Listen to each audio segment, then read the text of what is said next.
What's up, everybody? Good afternoon. It is still Victory Monday, and I like to check in on what Pro Football Focus is doing on Mondays after games. So we're going to be doing the Pro Football Focus videos now. We're going to lead, of course, with the offense. We're going to do the defense a little bit later. Both sides of the ball were pretty good this week, I'd say. Maybe pretty good is selling it a little bit short. I understand the competition level was weak, but that was... I mean, when the offense was actually out there really trying, they were pretty much unstoppable. So the grade should be good, right? You would certainly expect good things from the grading this week. So let's take a look at what we got. Again, this video is not meant to imply that I think Pro Football Focus is always right. I don't think they're always wrong either, though. I think that there are some people who think that, and I think that is the wrong way to look at things. I think that Pro Football Focus does a lot of really good work, and sometimes they still get things wrong, and it's okay. They're trying. They put more into this than a lot of people. So let's take a look at these offensive grades. Let's just start with the top line. And it's not too big of a surprise at the top. Leading the way was Sam Darnold with almost a 93, which is, I mean, pretty strong. It's hard to beat that. And when you're allowed to be that efficient, and when you are in a place where you only throw 4 incomplete passes in the game, and I know that he didn't play the fourth quarter, but when you are that efficient, it's hard to not get a really good PFF grade. And right behind him was JSN, 91.3. So by PFF grade, that was his best game of the year. I don't think it actually was his best game of the year, but he is playing remarkable football. And I talked about it last week, and I think it continues to bear watching. He is redefining his ceiling as a receiver in this league, I think. So those are your two top guys, but AJ Barner, how about that? 87.9. I know that he only had the one catch in this game, but he is doing other things out there right now that are pushing his way up. So 87.9 for a tight end on 31 snaps. That's definitely something I noticed, because quite frankly, a lot of guys that play the tight end position that don't put up big numbers, they just kind of like hang around that 60 to 65 range, it feels like. Before we continue on, please like this video, subscribe, click the bell, become a channel member for $2 a month. I had a new video go live this morning on Bleacher Report. Go check it out. Okay, Eric Saubert was actually right behind Barner, though. So another tight end that obviously he didn't do a ton in that game. He caught one pass, but they think he's out there grinding, and they think he's out there doing work. Despite the penalty, they gave him a remarkably high grade. And Torrey Horton, 77.5. So it's not just a matter of him catching 3 passes. There's also some general efficiency and effectiveness throughout his full allotment of snaps. Derek Young and Robbie Oots didn't play a lot of snaps, but they both got graded well. Robbie Oots had the best graded game he's had so far. K9, even though he couldn't really get sprung in this game, even though he never really took off, even though he never really had the big carry to help equalize his numbers, still graded quite well, which I think is, I think it speaks to the fact that he is doing what he can, and the run blocking is not doing everything it needs to do. Charles Cross, good game. Gray Zabel, best game of his career. Lean. Jacardia Wright, only 5 snaps, so it doesn't mean a lot, but decent grade. Cooper Kupp, decent grade. We just need Cooper Kupp to be in this range in as many games as possible this year, right? We don't need him to be the 85, 90 PFF grade guy anymore. We just need him to be workable. That game that he played on Sunday was the kind of game that we need from him from week to week, and we'll be fine. And I'll tell you guys something else you guys need: Sleeper. Before I go any further into this, I want to tell you a little bit about my friends over at Sleeper. Have you heard about the Sleeper app? It is the best way to experience and connect over sports together with other users. It's a one-stop shop for all your sports needs. Go download the app now. You can celebrate and chat on games in real time with others. You can get the fastest scores, news, and alerts, all that right at your fingertips. And of course, you can play in fantasy leagues and win real money on picks contests. So you can enjoy sports the way they were meant to be, together. Download the #1 sports app today. And when you go, use promo code SBN, that is SBN, and you'll get up to $100 match on your first deposit. Terms and conditions apply. See Sleeper's terms of use for details. Currently operational in over 25 states. So check out Sleeper today. Don't forget promo code SBN. Welcome back. And the final pretty good grade of the day on offense was Josh Jones, 65.1, which is above average, which is certainly workable, especially for a backup who just goes in there to run out the string.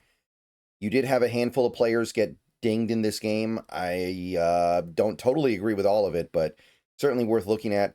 Cable Dew, about average at 59.5. Not enough snaps to really matter. Milrow, 1 snap, doesn't really mean anything. Oluwatimi was passable.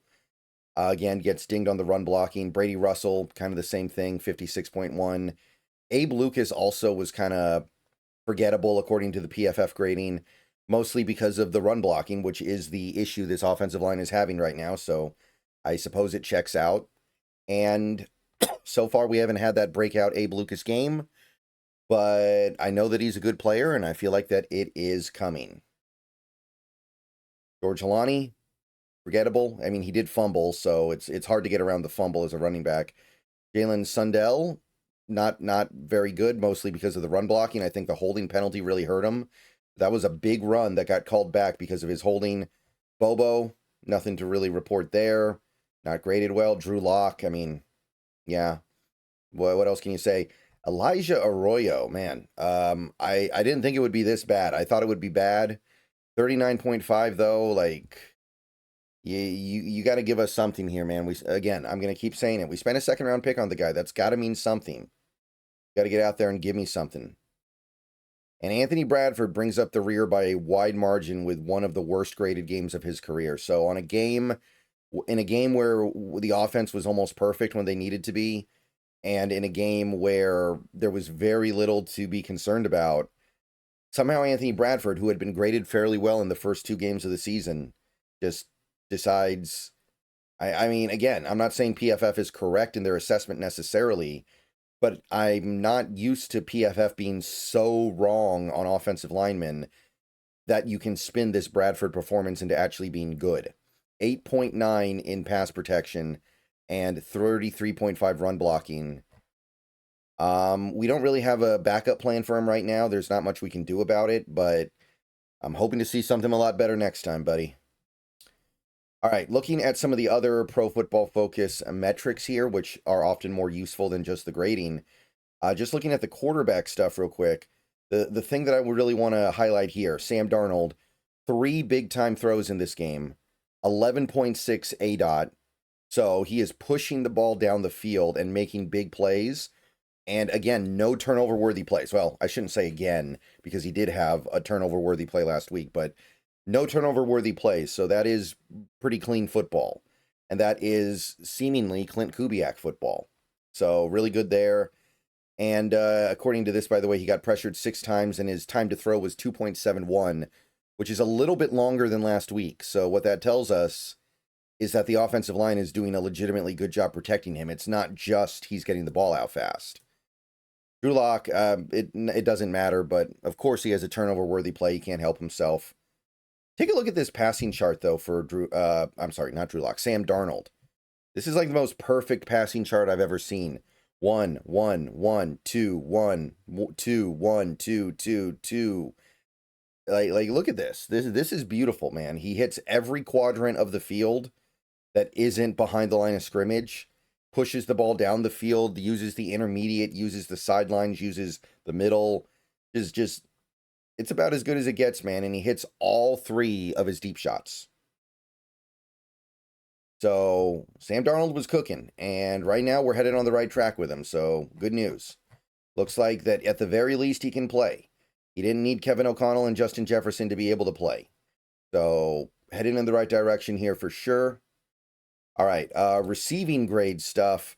The main thing that I want to look at here, I'm not really looking at the receiving grade because we'll have time to look at that later. That doesn't really mean a lot to me in isolation. But once again, JSN is barely playing in the slot. He had 2 reps listed as a slot receiver here and 14 listed as a wide receiver. So he is, I know it's not pure X stuff. I know he's not purely playing wide, but he is mostly playing wide. This is beyond what he even did in college. This is beyond what he was projected to do by anybody in the NFL. Right now, Cooper Kupp is actually getting most of the slot snaps. He had 9 compared to 7 as a wide receiver.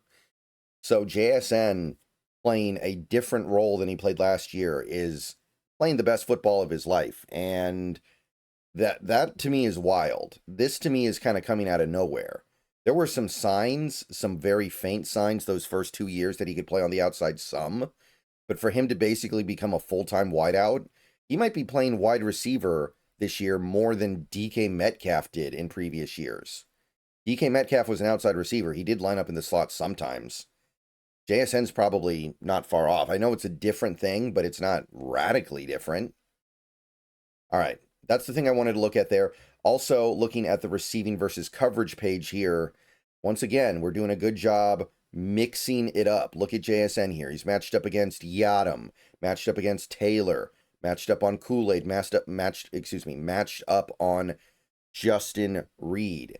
So he's getting reps against a bunch of different players. The only thing that didn't happen in this game was he got a matchup on a linebacker, but look at all the different players he gets to work against. Look at Torrey Horton. He gets matchups against safeties, gets matchups against linebackers. Cooper Kupp gets matched up against a safety and gets matched up on a linebacker on his 2 targets. So there is a real concerted effort to get favorable matchups for this offense right now. And if they keep that up, they're going to have a lot of success. So I did want to take a look at that real quick. I don't think a lot of the data on a page like this is useful, but I do think that is. And that's, I think, the main reason why you have this page. All right, rushing direction. This is not going to be a particularly positive area of research this week because the rushing game was not very good. But I do want to take a look at what might have worked at least a little bit in that game against the Saints. Let's take a look. So once again, it does stand out to me that the outside zone stuff is ultimately the most productive, although it was not consistent. Running off left end was our best bet in this game. 5.3 yards per carry on 4 carries. We had the 10-yard carry out there. And we also had our 10-yard carry off right end. Now, off right end was still not a very productive day, 3.4 yards a carry, but left end and right end, that's where the money gets made. Other than that, the only really successful run we had all day was middle right, which is between the center and the right guard, which kind of ironic because those are theoretically the 2 guys that didn't really pull their weight on the offensive line this week, according to the grading. But look at how dead it was elsewhere. Off left tackle, left guard, middle left, right guard.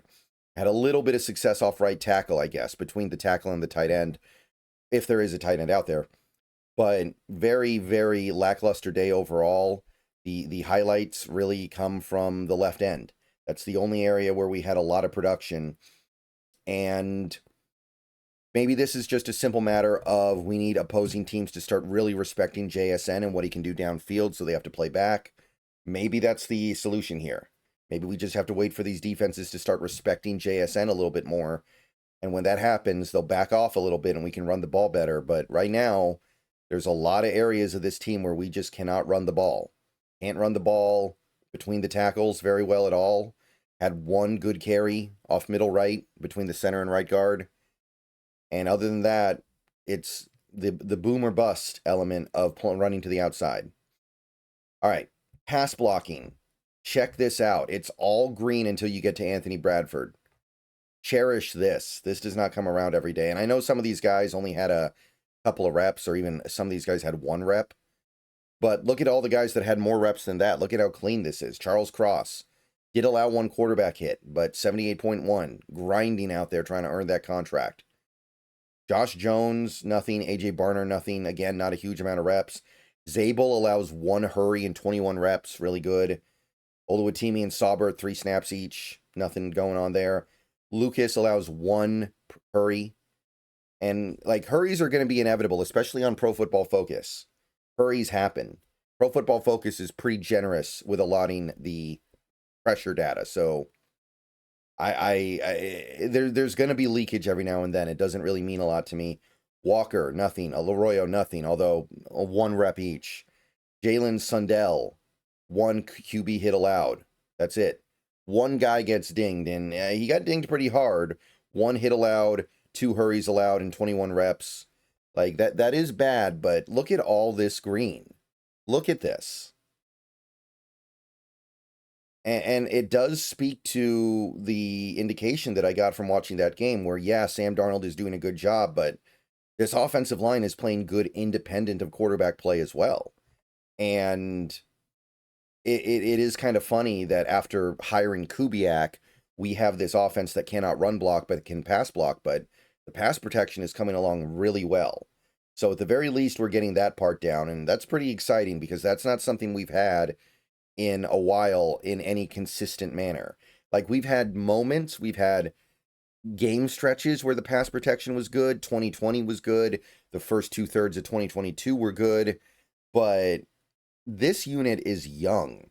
These guys, it's different because these guys can just grind it out over a longer period of time because of their youth. This isn't like we're just counting down the minutes until somebody like a Mike Upati or a Gabe Jackson just can't do it anymore. It's different now. Finally, the run blocking. Again, the only thing I really like to look at here is zone versus gap.